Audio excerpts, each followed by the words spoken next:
இன்னைக்கு நம்ம வீடியோல மரவள்ளி கிழங்கு வடை எப்படி செய்யலாம்னு பார்க்கலாம். அதுக்காக நான் 2 கப் மரவள்ளி கிழங்கு எடுத்திருக்கேன். இது செத்தி வச்சிருக்கேன். 1 கப் பெரிய வெங்காயம் பொடியா கட் பண்ணியிருக்கேன். 1 கப் சின்ன வெங்காயம் பொடியா கட் பண்ணது, 1 டீஸ்பூன் சோம்பு, 1 கப் கடலைப்பருப்பை 3 மணி நேரத்துக்கு முன்னாடியே ஊற வச்சு எடுத்துட்டு வந்திருக்கேன்.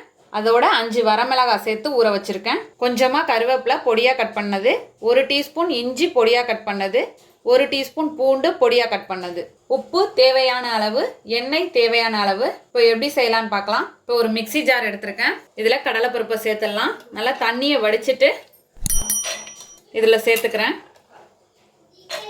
இதோட மிளகாய், இதோட சோம்பு, இப்போ எல்லாமே சேர்த்தாச்சு. இதை அரைச்சி எடுத்துகிட்டு வந்துடலாம். இப்போது இது போல் அரைச்சி எடுத்துகிட்டு வந்துட்டேன். பாருங்கள், கொஞ்சம் கொரப்பாக தான் இருக்கணும். இப்போ இதை ஒரு பவுலில் மாற்றிக்கலாம். இப்போ இதே மிக்ஸி ஜாரில் நம்ம மரவள்ளி கிழங்கையும் அரைச்சிடலாம். ஒவ்வொரு கப்பாக அரைச்சிக்கிறேன். இப்போ 1 கப் சேர்த்துட்டேன். இதை அரைச்சி எடுத்துகிட்டு வந்துடுறேன். 2 கப் மரவள்ளி கிழங்கும் அரைச்சி எடுத்துகிட்டு வந்துட்டேன். இதையும் இந்த கடலைப்பருப்பு அரைச்சதோட சேர்த்துக்கலாம். இப்போ 2யுமே சேர்த்தாச்சு. இதில் தேவையான அளவு உப்பு சேர்த்துக்கிறேன். நான் 1 டீஸ்பூன் சேர்த்துருக்கேன். இதோட நறுக்கி வச்ச இஞ்சி,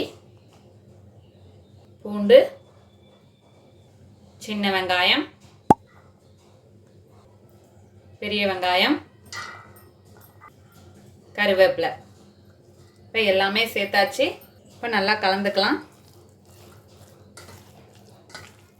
இப்போ நல்லா கலந்தாச்சு. இப்போ எண்ணெயும் சூடாக இருக்கு. வடை பொரிச்சிடலாம். அதுக்கு ஒரு உருண்டை மாவு எடுத்து இது போல உருட்டிக்கலாம்.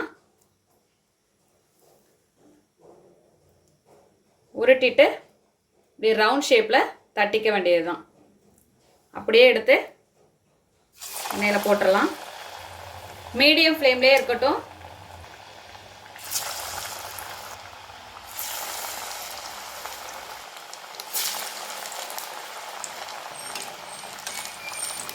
இப்போ எல்லா சைடும் வேகறாப்புல திருப்பி விட்டுப்போம்.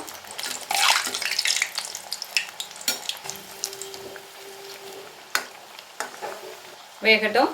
இப்போ எல்லா சைடும் நல்லா வெந்து வந்துடுச்சு. இப்போ இதை அரிச்சு எடுத்துடலாம். பாருங்கள், ஒரே கலராக இருக்கணும், கோல்டன் கலராக.